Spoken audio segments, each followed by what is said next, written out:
नमस्कार मेरे प्रिय विद्यार्थी मित्रों।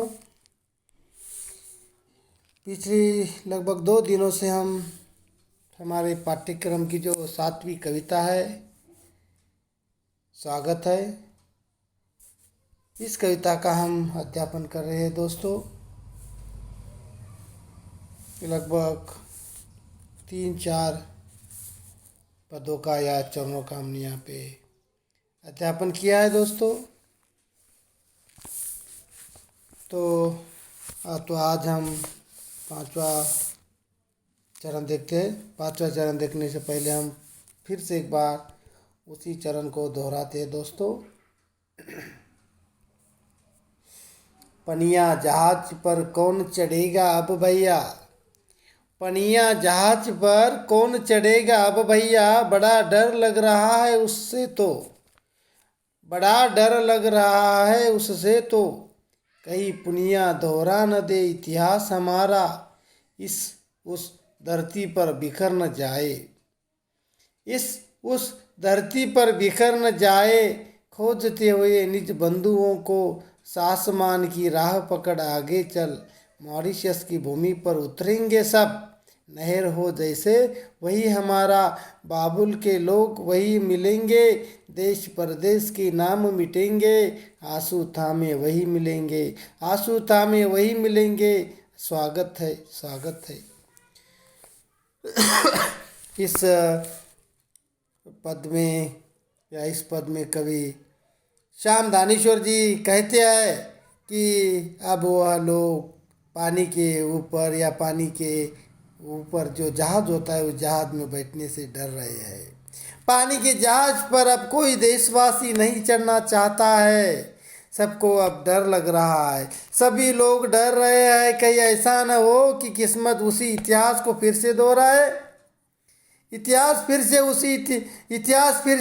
उसी हादसे को फिर से एक बार दोहराने लगे। ऐसा ना हो कि अपने आत्मियों को खोजते हुए हम अलग अलग देशों की धरती पर जा पहुंच गए थे, फिर से एक बार और कहीं पहुंच न जाए। अब हम जल मार्ग से न जाकर अब हम वायु मार्ग से आगे बढ़ेंगे। कह रहे हैं खोजते हुए निज बंधुओं को आसमान की राह पकड़ आगे चल, मॉरिशस की भूमि पर उतरेंगे सब। यहाँ पे कवि कहते हैं जब हमें जल मार्ग के रास्ते से हमें अलग जहाज़ों में बिठाकर अलग अलग देशों में ले जाया गया था, अब वही हादसा हमारे साथ ना हो, इसलिए अब हम क्या करेंगे, अपने आत्मियों को खोजते हुए अब हम अपने जल मार्ग के बजाय हम वायु मार्ग के रास्ते से हम अपने देश में जाएंगे, मॉरिशस की भूमि पर उतरेंगे।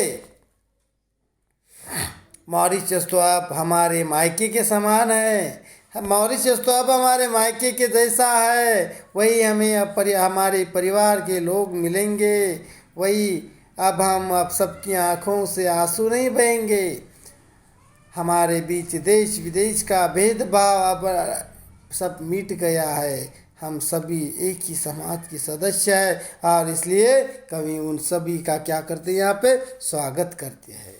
इस प्रकार से यह पद हमने कल पढ़ा है दोस्तों। उसके बाद अगला पद देखिए, हे मेरे गिरमिटिया भाई, हे मेरे गिरमिटिया भाई, परमीट अब अपनी जिगर छाप थी, पर दासता पंख में जा गिरे थे, पर दासता पंख में जा गिरे थे, कितने युग लगे पंकज बनने में, कितने युग लगे पंकज बनने में, मारी से मॉरिशस बनने में, देखो अब पावन भूमि पर देखो अब पावन भूमि पर बन बांधवों का सफल प्रणयन, यह तो तब था घासी पत्थर, यह तो तब था घासी पत्थर, पत्थर में प्राण हमने डाले, पत्थर में प्राण हमने डाले, देखो इस देश को घूम घूम कर ये बिछड़े बंधुओं के लहू कणों का, पिछड़े बंधुओं के लहू कणों का स्वागत है स्वागत है स्वागत है। यहाँ पे कवि श्याम दानेश्वर जी कहते हैं, हे मेरे गिरमिटिया भाइयों, हे मेरे गिरमिटिया भाइयों, हम जिस अनुबंध, जिस परमिट के साथ यहाँ भेजे गए थे, हम जिस अनुबंध, जिस परमिट के साथ यहाँ पर भेज दिए गए थे, वह अब लगता है, वह लगता था कि हमारे लिए हमारे हित में है। हमें लगता था कि वह हमारे हित में है, परंतु यहाँ आकर ज्ञात हुआ, परंतु इस अलग अलग देशों की भूमि पर आकर ज्ञात हुआ कि हम तो गुलामी के कीचड़ में धंसे हुए हैं। शुरू शुरू में हमें ऐसा ही लगता था कि हमें यहाँ पे लाकर हम कहीं आज़ाद हो गए हैं, हमें आज़ादी का परमिट मिला है, ऐसा हमें महसूस हो रहा था। किंतु यहाँ पर अलग अलग देशों की भूमि पर आने के बाद हमें ऐसा मालूम होता है कि हम तो आज़ाद नहीं, तो हम तो गुलाम बन गए हैं, गुलामी के कीचड़ में धंस गए हैं। ऐसा हमें यहाँ आने के बाद महसूस हो रहा है। दस पर दास था पंख, पंख यानी कीचड़, पंख में जा गिरे थे। कितने युग लगे पंकज बनने में, मारिच से मॉरिशस बनने में। यहाँ पे कवि कह रहे हैं हमें तो यहाँ पे अलग अलग देशों में लाकर हम तो इस गुलामी के कीचड़ में धंस गए थे, धंसे हुए हैं। उस कीचड़ से बाहर निकलने और गुलामी से मुक्त होने में हमें न जाने कितने युग लगे। उस गुलामी के कीचड़ में हम जो धंस गए थे, उसमें से हमें बाहर निकलने में हमें न जाने कितने युग लगे। इस धरती पर जब हम लाए गए तो जंगलों और पत्थरों से भरी थी। जिस समय हमें इस धरती पर लाया गया था, उस समय यहाँ की धरती कैसे थी? पत्थर, घासों से भरी हुई थी, जंगलों की जैसी बंजर जमीन थी। और हमारे बंधुओं ने अपने अथक प्रयासों से इन पत्थरों में क्या किया? प्राण डाले। पत्थर में प्राण हमने डाले। देखो इस देश को घूम घूम कर बिछड़े बंधुओं के लहू कणों का स्वागत है। और इस बंजर जमीन को, जंगलों और पत्थरों जैसे भूमि को हमारे बंधुओं ने अपने अथक प्रयासों के साथ इन पत्थरों में भी जान डाल दी है।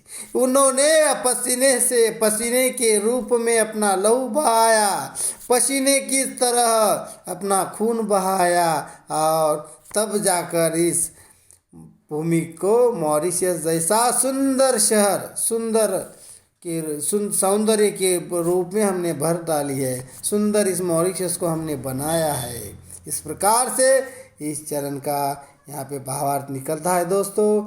अब यह जो अंतिम चरण है, उसकी ओर हम आगे बढ़ते हैं।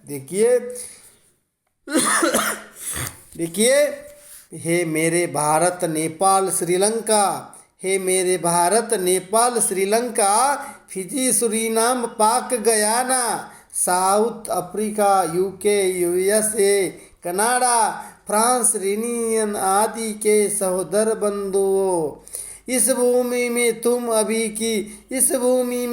सभी की स्मृति अंकित है। तल तक कहते हैं स्वर्ग है, कहते हैं स्वर्ग इसे हिंद महासागर का, कहते हैं स्वर्ग इसे हिंद महासागर का। कल्पना है या सत्य है, कल्पना है या सत्य है। प्रिय भाइयों कल्पना भी हो, प्रिय भाइयों कल्पना भी हो, तो स्वर्ग इसे तुम बना जाओ, तो स्वर्ग इसे तुम बना जाओ। और स्वागत है, स्वागत है, स्वागत है। इस प्रकार से यह जो अंतिम पद है, इस अंतिम पद में कवि दानेश्वर जी कहते हैं कि हे भारत से नेपाल, श्रीलंका, फिजी, सूरीनाम, हे भारत, नेपाल, श्रीलंका, सूरी, पाक, गयाना, दक्षिण Africa, United kingdom, USA, Canada, France, Réunion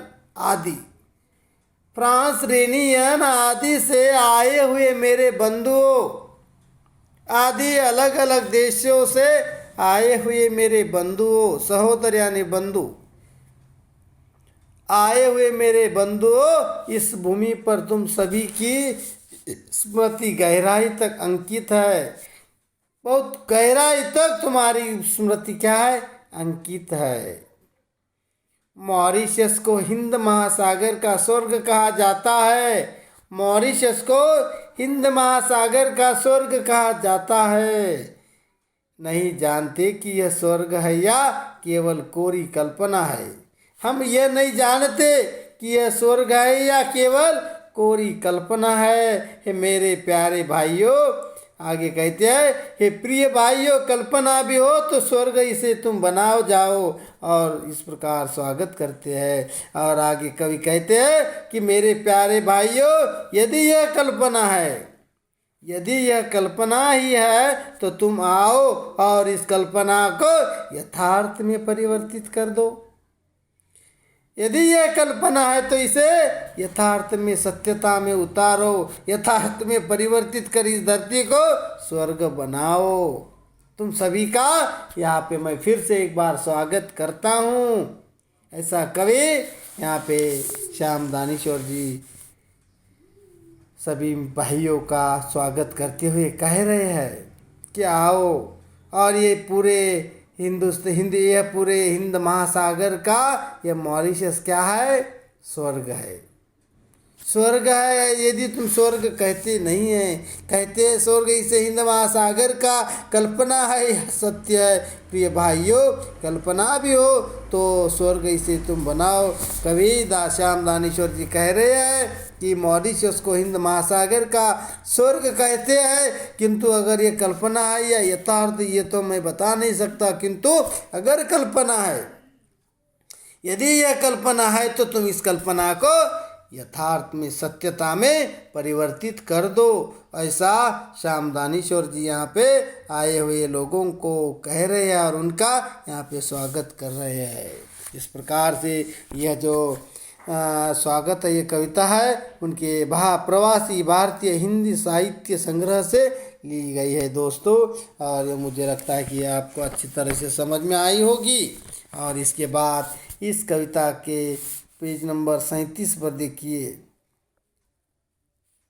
स्वाध्याय दिया है, और आपको ये स्वाध्याय तैयार करके रखना है दोस्तों। हमारा जब कॉलेज शुरू हो जाएगा, ऑफलाइन क्लास शुरू हो जाएंगे, उस समय मैं आपके सभी विद्यार्थियों की नोटबुक चेक करूंगा दोस्तों। देखिए, स्वागत है काव्य में ये आकलन कृति पर 2 प्रश्न पूछे गए हैं। उसके बाद काव्य सौंदर्य बताया है, या यहाँ पे रसास्वादन करना है आपको, या आशय भी लिखना है यहाँ पे। उसके बाद अभिव्यक्ति या स्वमत पर भी कुछ प्रश्न पूछे हैं। उसके बाद रसास्वादन भी करना है दोस्तों। गिरमिटियों की भावना तथा कवि की संवेदना को समझते हुए कवि का इस कविता का रसास्वादन कीजिए। बड़े सुंदर शब्दों में आप रसास्वादन कर सकते हैं दोस्तों इसका। उसके बाद कुछ साहित्य संबंधी सामान्य ज्ञान पर आधारित प्रश्न पूछे गए हैं। जो सामान्य ज्ञान पर आधारित जो प्रश्न है, आपको एक एक पंक्ति के लिए याद करके रखना है। उसके बाद अलंकार भी दिया है यहाँ पे पेज नंबर 38 पर। अलंकार भी आपको अच्छी तरह से समझ कर लेना है दोस्तों। और जब हम अलंकार को भी अच्छी तरह से हम इसका अध्यापन करेंगे, तो आज के लिए हम यहीं पे रुकते हैं। धन्यवाद।